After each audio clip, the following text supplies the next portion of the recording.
Welcome to this special edition of Inside Richmond, the official broadcast of Richmond Rugby Club.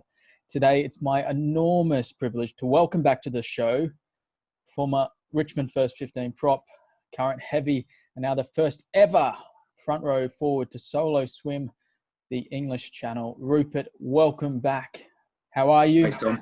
Yeah, I'm feeling good. Yeah, a few days of rest have done a power good for me. Thank you. Yeah.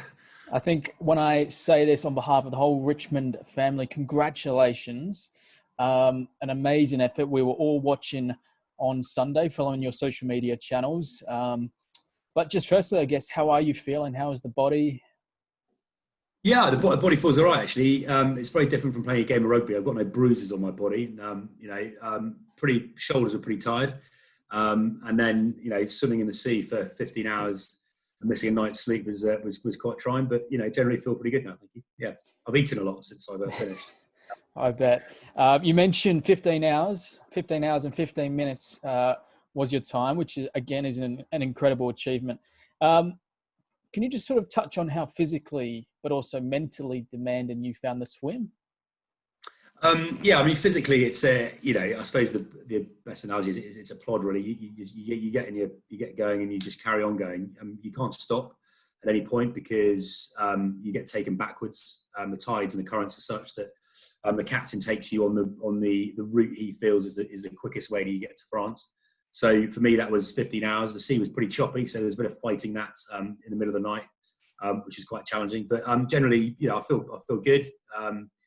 The shoulders were pretty sore at the end, I have to say. But apart from that, feel okay. Thank you. Now, you obviously had a great team of people alongside you on the boat. Can you touch on how sort of important these guys were? You obviously had the guys from Arete Performance who are a club partner. So a big thank you to those guys. Matt Brown, who did your social media channels incredibly well. But yeah, can you sort of just speak on behalf of those guys and why they were so crucial for you? Yeah, I mean the whole thing. I mean, swimming is a solitary occupation, head in the sea. But from the beginning, when I linked up with Ian Taplin, and he helped me sort of order my training, which was amazing. And putting together circuit training sessions for my shoulders to improve them from being pretty battered, and having shoulder reconstructions playing rugby. So that was amazing. They've launched this new product called the Everyday Athlete, which is taking people like me who wouldn't normally be used to involved in sort of any kind of marathon event, and trying to sort of train me so that I could do it. And clearly it worked. So that I'm hugely indebted to them and his team, Pete Fleming. He also got me involved with a chap called Andy Casper, who was a nutritionist, who tried to wean me off the sort of sausage rolls and pork pies that I was slightly partial to, and looked at gels and various carbohydrate drinks, which were critical when I was in the middle of the channel. And even introduced me to a sports psychologist, Jess Tom, who was great. She even talked to Henry Head and Alex McLennan about how they should be behaving on the boat. I'm not sure whether that worked for them, but it was interesting. Me to certainly speak to her, particularly with a big weather delay of 3 weeks of how to sort of deal with that. And then, Matt Brown has been absolutely extraordinary with his ability to turn over stones and connect me with people that I haven't seen for 20, 25 years. And raising over £30,000 as a consequence of that is absolutely extraordinary. The social media feeds while I was swimming, the endless Instagram pictures, videos, all of that, keeping people in touch with what I was up to. So I'm hugely grateful to him for everything he's done. And then the guys on the boat who were a full ex-Richmond first team, including my father as well on top of that. So the boat team is critical when you're swimming the channel. You have to be fed frequently, every half an hour. And they were there giving me bottles of warm fluid, sugar, carbohydrate shakes, trying to get me, keep me going, shouting encouragement, shouting abuse, ridiculing me, anything to keep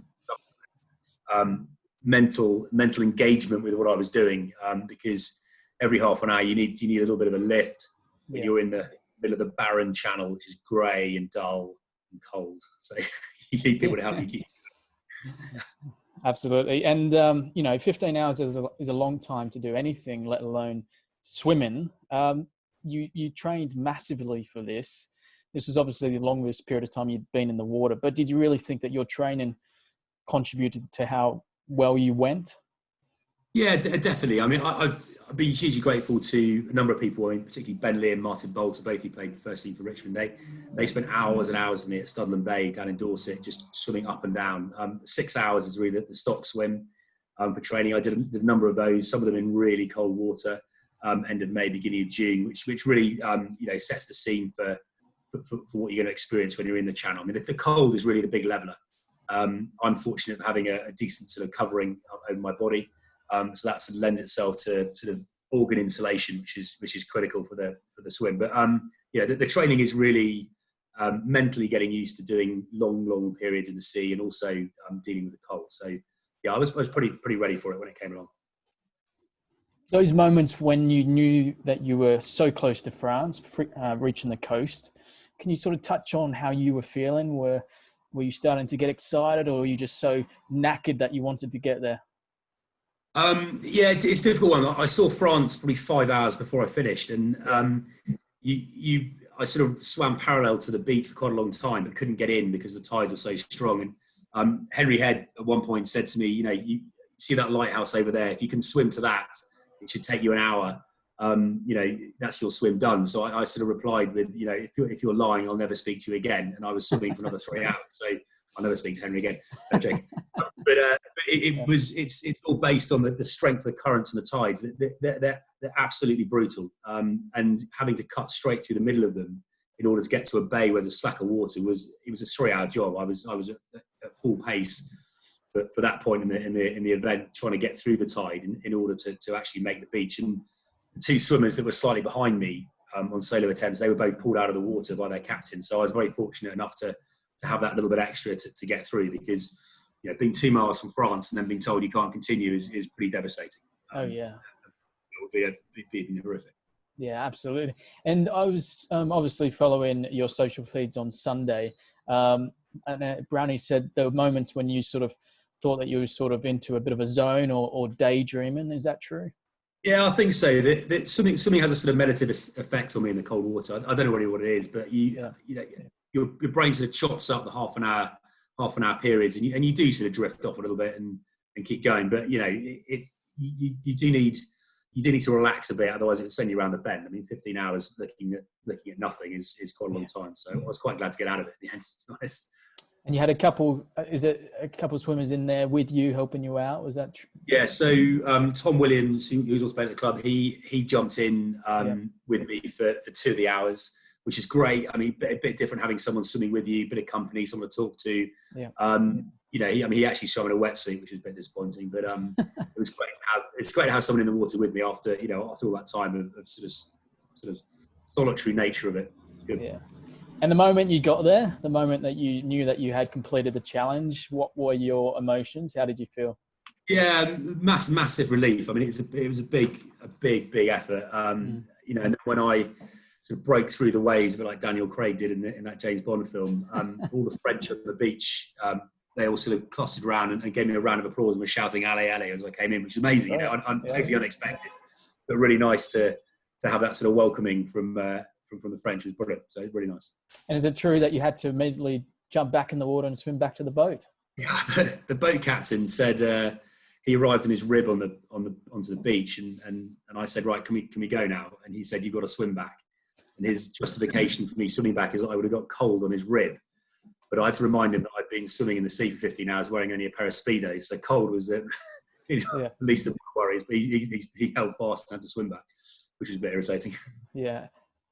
And you become the first ever front row forward to do this. How does that feel? Yeah, it's great. I mean, that's Matt's worked quite hard to find out whether that's true or not. And I think it probably is. But I put a fair bit of money on the fact I'm probably the heaviest person ever to do it. That's certainly for sure. I'm not your average swimmer's build. So yeah, it's quite nice to be able to. Well, I suppose I float well, which is a benefit to. Speaking about heaviness, how did you celebrate afterwards? What food and drink did you get down you?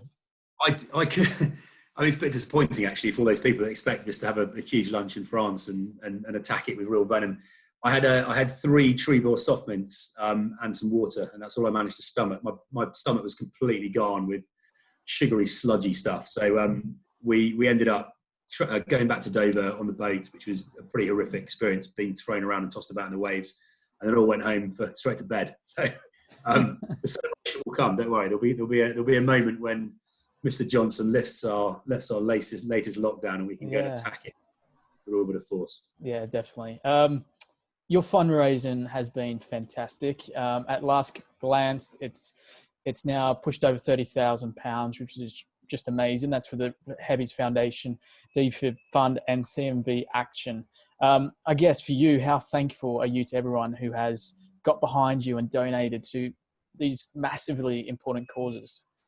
Yeah, I mean, I'm overwhelmed by it. I mean, a number of people have come back and messaged me and said, "Like, I put some more money in after the swim," which is just so humbling. In sort of real terms, the Heavies Defibrillator Fund, which is raising money to buy defibrillators for other rugby clubs. It's not money investing in Richmond Rugby Club. It's for rugby clubs that can't afford to install defibrillators at their clubs. And the Richmond club as a whole has donated a huge proportion of this money, which has been extraordinary. And as we're approaching the sort of new final total, which is 34.3 K, which is the distance I swam in miles. Yeah. In real terms, that'll provide 15 defibrillators for rugby clubs around the country, and that's a chance to save 15 lives. That's 15 families of people that live, and then hopefully on their installation, many, many more after that. So it's a real tangible thing that excites me personally for rugby clubs up and down the country, that people having heart attacks can be saved by the defibrillators that we are putting into these clubs, which is really exciting. And then also for CMV Action, all ahead, Henry's daughter, very much in our thoughts. Yeah. The money that we're raising for them will go for extraordinary research and education and lobbying that they're carrying out. I mean, their fundraising has been decimated by COVID-19, much like many other charities. So this is a really important donation that we can give to them. So yeah, really chuffed, overwhelmed, extraordinary support from so many different people across my life from a long time ago now, and mainly, Richmond Rugby Club have been amazing with their support. I've had some great messages, huge support, and really overwhelming. It's been brilliant. Yep. I'm going to put the fundraising link on the screen now, just so you can see that once again. Please continue to donate if you can. As Rup just said, these are massively important causes, very close to our hearts. So please donate via that link now. Obviously, you spoke about the Richmond family and their support. We had some great messages, which I'm guessing Brownie organised, from Johnny Wilkinson, Jamie George, Joe Roth, Jason Leonard. How inspiring was it to receive messages from these guys? Yeah, it's great. I mean, it's brilliant Matt's managed to organise all these people to say these nice things about me. I mean, Graham Roundtree called me a fruitcake, which I suppose is probably right. But it's great to get to this. And certainly from a few front rows, he probably realised Shane Burns sending most of the fat lads in the front row, the guys bombing in the swimming pool, not doing the swimming. So it's quite nice to buck the trend on that front. But yeah, great to receive them. You've completed this. What's next on your hit list? Do you have any other challenges, or is it literally just back to being a heavy and enjoying? I suppose once a heavy, always a heavy. But there's a few more swims out there that sort of slightly interest me. But we'll see how we go. There's a little bit of water under the bridge probably now before I take on my next one next year. But we'll see. There's some good ones out there. Absolutely. And now I know you wanted to come on today. It's a quick chat, obviously, because you have to go do the school run. So obviously back to reality for you. But I know you wanted to come on today, and you've mentioned a few thanks already, but I know you wanted to come on and just say a big thank you to everyone. So I'll give you the floor. Yeah, I mean, it's been a massive team effort. The guys on the boat were great. They helped me get through some pretty tough moments on the swim. Swimming in the pitch black and being pretty ill was tough, but they refused me access to the boat, I suppose, which was the bit that would have stopped my swim and kept me going. Everyone who was linking into what I was up to would have seen Matt Brown's amazing work with his events and his design and his little videos he's produced. It's been an extraordinary effort from him to really manage the whole thing as we've gone through and all the social media. And then, Ian Taplin and his team at Arete have really transformed my training and turned me from a guy that could do a 10K swim into someone that swam 55K. So, in terms of what they've offered me, it's really completely changed my outlook to what I can achieve as an athlete, as a swimmer, which is extraordinary. They're very much open to helping other people with ridiculous ideas.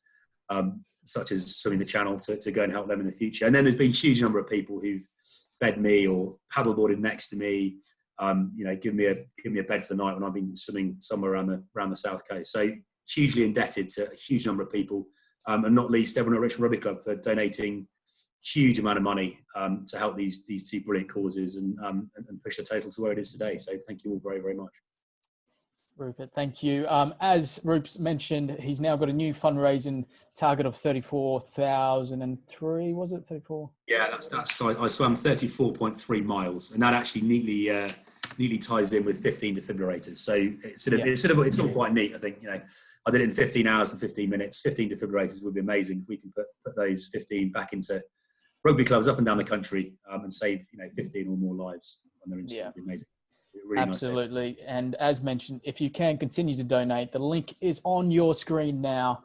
And obviously massively important causes, which we are all very, very close to our hearts. So thanks again, Rupert. I'll let you get off and do the school run. But on behalf of me and everyone at Richmond, we're all very proud. Enjoy your time off now. Most importantly, you've earned every minute. And I'm sure when I say this, we're looking forward to seeing you back at the club when we can all get together and have a huge celebration party and raise a few drinks to yourself. So thank you again for coming back on Inside Richmond. Thanks, Tom. Been brilliant. Thanks very much.